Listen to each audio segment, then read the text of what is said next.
Crafting is another part of Red Dead Redemption 2, one that brings many benefits but also many questions. In this video I will answer them all and try to give you some good tips which will set you up for all your adventures in the wild. So let us begin. First of all, why should you be crafting? Why should you waste your time cooking food, potions, weapons, whatever it is you do there? A good question. First of all, a lot of things you can craft cannot be bought from the store. Second, a lot of these items have unique benefits. And last of all, I forgot the last reason, but who cares? It is time for a noob's guide to crafting. To begin, there's multiple places you can craft. You can craft at your main camp, from a camp in the wild, or just straight from the crafting option in your menu. We will be using the camp for cinematic purposes. First of all, we are going to need ourselves some meat and herbs. Enjoy the compilation.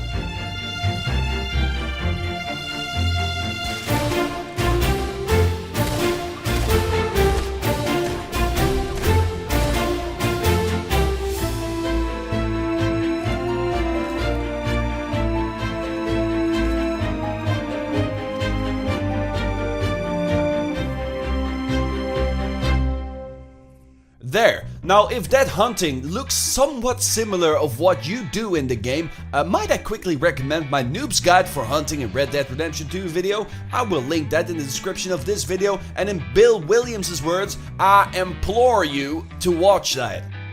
Now back to the crafting. I'll set up a camp on this here hill.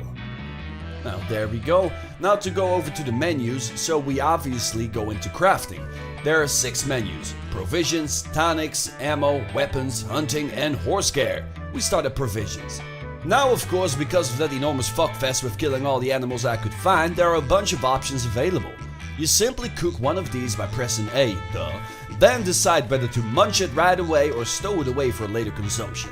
Now where things get interesting is the adding of different herbs. If you press X, you can see the different effects. Wow, that rhymes. For instance, combining mint, oregano or thyme with your plum bud, and you will get the great extra moi je ne sais quoi effect.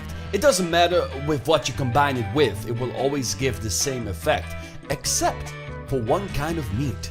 If you hunt for big game, for instance bear, moose or bison, and combine that with mint, oregano or thyme, you will get quite the enormous boost. Combine one big game with one wild mint and you will never run out of your health core for a day. Oregano or big game works the same way for stamina, and thyme and big game for your deadeye. This is of course a tremendous boost and a must for all your killing needs. You'll find thyme in the south near roads and all the way southwest in old Red Dead Redemption 1 land, oregano near Valentine, and mint east and actually near enough everywhere. These effects do stack, so eat one of each kind and you will never have to worry about your course for a full day. Oh my sweet Mary on the bike, see, that guy did not combine big game with mint. You do not want to be that guy, and that is why you craft, dear viewers. Now let's move over to the tonics. Tonics basically give you an instant boost. They're extremely handy when you are in combat. Using tonics will instantly give you full health, stamina or deadeye and fortify them. Fortify basically means that you can't run out of them for a short time. In the case of health, it means they have to hit through your fortification first before hitting your actual health bar. For your stamina the same way, you can keep sprinting without stamina running out until the fortification wears off. And for deadeye, you can use deadeye until the fortification wears off and then it taps into your actual deadeye bar. Especially the deadeye one can save you in dangerous situations. The fortification comes in different levels. Now, tonics are less rare and you can buy and find them pretty easily, but if you ever want to craft them, they're right there. Next up, ammo. So, same difference as tonics, you need certain items which are pretty self-explanatory. However, I do want to add certain things in here you will need a recipe for. You find recipes in the different general stores all over the gorgeous and luscious world of Red Dead 2.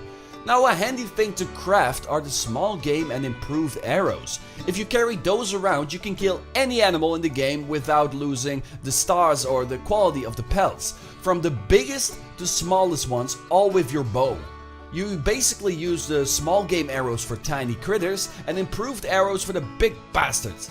Pro tip, you can hold A for crafting things. Now the weapons, same deal as the ammo really, you find some recipes during your playthrough and others in store. For hunting, there are normal baits and potent baits. The potent bait attracts bigger species of herbie or carnivore. If you use potent predator bait in a place that is marked to have grizzly bears, well, be ready for one grizzly bear coming right up.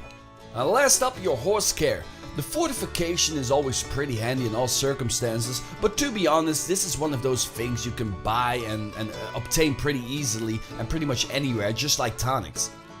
My dear gentlemen, my dearest ladies, I once again would like to thank you for taking up a few minutes of your day to spend it right here on my humble little channel. It is always greatly appreciated having you fine folk around these here parts.